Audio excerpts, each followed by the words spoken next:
Pa Ebol fydd yn mynd ar wobr gynta yma yng nghystadleuaeth cynta gyda'r adran de, y Cobiau Cymreig.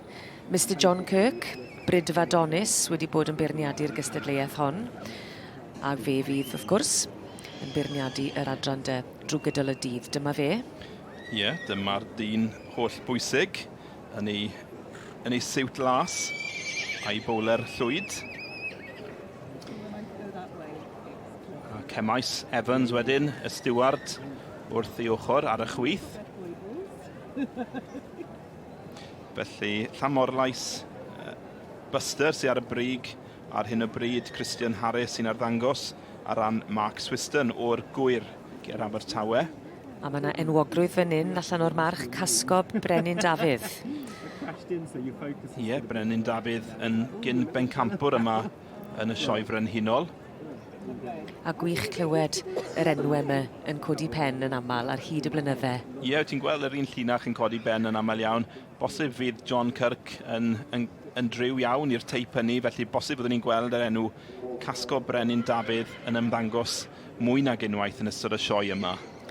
Ond a fydd Llanmorlais Temptation yn dal gafel ar y safle cynta. Mae'n edrych yn fanylach hyd at ddiwedd yr rhes. A mae hwnna gystal â dim pan wyt ti'n newid lleoliad tuag at ddiwedd yr rhes hefyd, yn dweud? Mae hwnna gallu golygu dipyn i ti fel rhywun sydd yn bridio ac yn dangos. O, mae pawb yn hoffi symud lan safle neu ddoen, dyn nhw ti'n gwybod. Edi ffwrdd. Mae wedi diosg. Mae'n swyddogol. Mae'r morthwl wedi cysgyn. Ie, Llanmorlais Temptation sydd yn hawlio'r dydd. Christian Harris yn arddangos ar ran Mark Swiston. A mae'r siglo llaw yn hynod gadarn. Cadarn iawn, dyna'r gair oedd yn mynd trwy men hi hefyd ar pan nes i sôn. Felly, ochrau gwyr? Ie, dyna fe. Mark Swiston yw'r bridiwr. Brydfa Llanmorlais.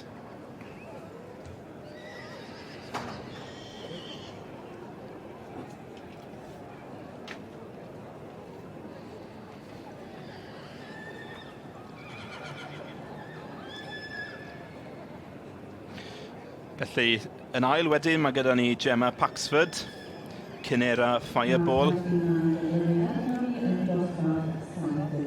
Bryn Sir, Mab y Brenin o'r Tad a Cilebec Carolina y fam. Ond Llanmorlais Temptation.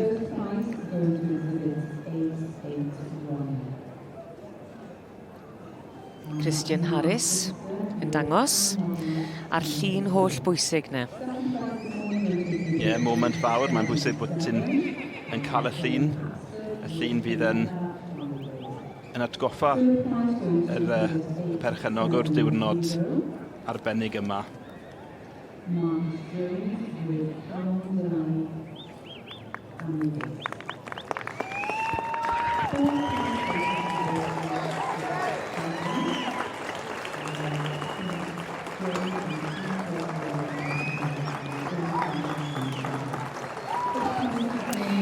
Eiliad i'w thrysori i Llanmorlais Temptation a Christian Harris yn arwen ac yn gwasgu pob diferyn o'r profiad unigryw yma a llongyfarchiadau mowr iawn ar ddod yn fuddigol yr Ebol Blwydd gyda'r adran de.